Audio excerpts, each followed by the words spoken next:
Good day, I am Gabriel De Leon from BS80 English 2, and today I will be sharing to all of you my thoughts and opinions if I do agree on what is stated on the Republic Act number 74, also known as an Educational Act.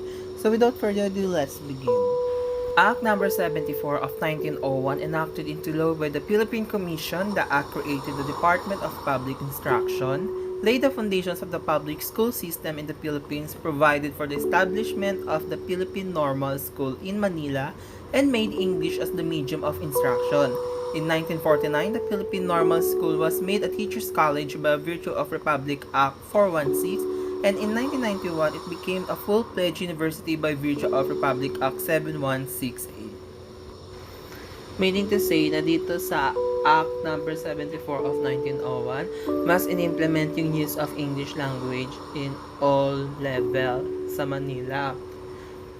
Like sa mga colleges, kumbaga, hindi na masyadong pinapagamit yung native language natin, mga Filipino, which is yung Tagalog. At mas in-implement yung paggamit ng English language.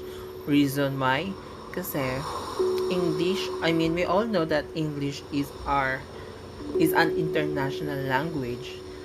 And lahat nakaka-relate. Hindi lang mga Filipino, but also other foreign students. Pero ano ba yung usually mga hindi magandang epekto nito? Of course, tayong mga Filipino, some of us, hindi makaka-relate sa kung ano yung inaaral natin. The reason why, for me, I do disagree with the Act number 74 of 1901.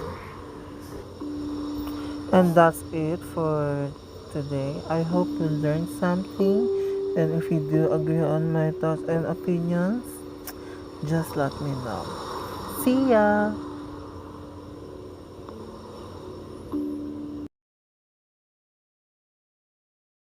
Good day everyone. Let us know what is Educational Act number 74, which is Monolingual Education Policy. In March 1900, the Second Philippine Commission, which was legislative body during the early decades of American rule, passed Act number 74. This law was enacted on January 21, 1901 by the Philippine Commission and provided this following. First is establishment of the Department of Public Instruction headed by the General Superintendent. Second, the archipelago was divided into school divisions and districts for effective management of the school system. That's why DepEd has its district office and division office until now. Third, English was a medium instruction in all levels of schooling, so it means from elementary to tertiary, the medium that's going to be used was English. As a result, the Philippine Commission authorized the Secretary of Public Instruction to bring more than 1,000 teachers from the United States, who were called the Thomasites, in the Philippines between 1901 and 1902. These teachers were scattered throughout the islands to establish barangay school. This law was also established the Philippine Normal School, now also known as the Philippine Normal University, to train aspiring Filipino teachers. There was also an issue regarding this policy. The lack of adequate finances was just one of the several problems that confronted the American educational system in the Philippines during early years after its inception. There was also the issue of the dearth of teachers who could speak English language. The adopted medium of instruction in the public schools, the number of American soldiers turned teachers was not sufficient, and there was only a few Filipinos who knew English. I never would have thought that a monolingual education setting might cause a student to lose their home language. I thought that using a home language at home would be enough to practice to maintain their home language.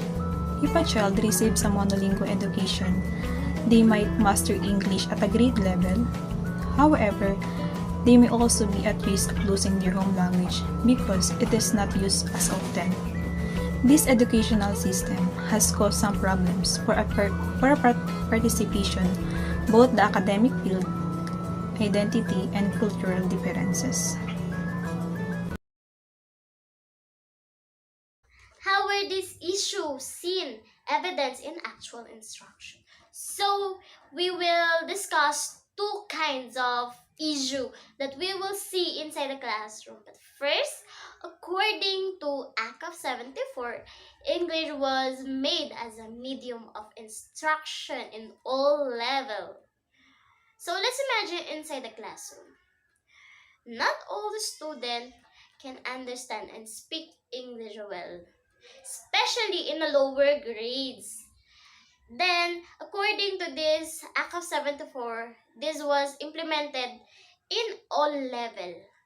Let's think, in a grade 1 student, not all the students in grade 1 can speak and understand what English.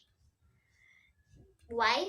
Because they belong in a native family of Filipino. Definitely, they use Filipino language also. Then suddenly, they enter inside the classroom wherein teacher use English as a medium of instruction. They will not understand what the teacher being said.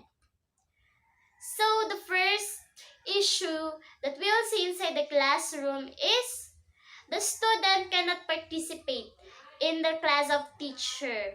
For example, in recitation, teacher is trying to ask something to the student about the topic, then suddenly they didn't understand what the teacher being teach. They cannot participate. They cannot express themselves. Second is through the examination, periodical test, or performance test. As we know, this tree is used to measure the knowledge of the student. The student gain wisdom from the teacher.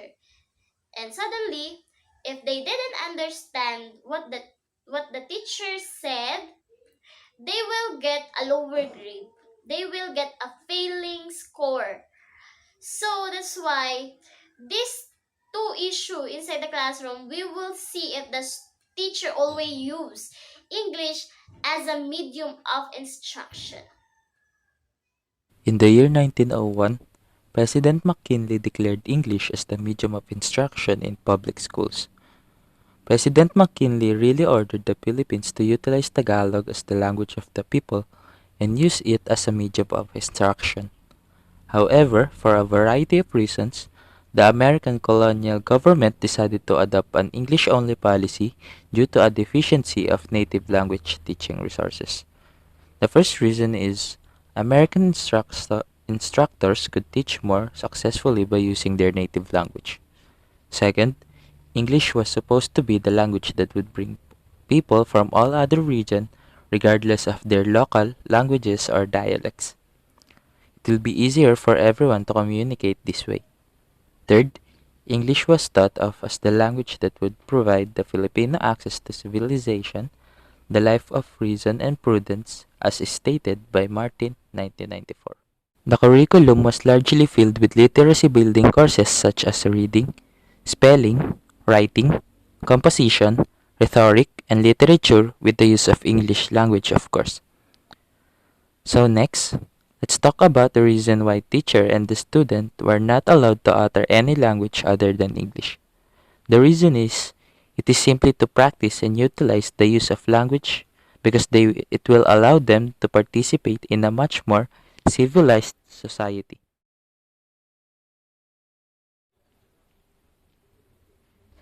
Monolingual policies are no longer enforced in schools. Bilingual education is the one that is used in most schools in the Philippines as of today. In various academic areas, they employ both Filipino and English as a medium of instruction. It is because simply President Quezon strongly supported the resuscitation of local culture and the most desirable Filipino values in order to alleviate the problem of American influence among the Filipinos. As a result, they employ both Filipino and English as a medium of instruction. However, we can clearly see that in most subjects in today's curriculum are taught in English. Why? It is because simply English is one of the most essential and valuable language that we need to learn and employ in order to gain global competence and to develop into a much more civilized country.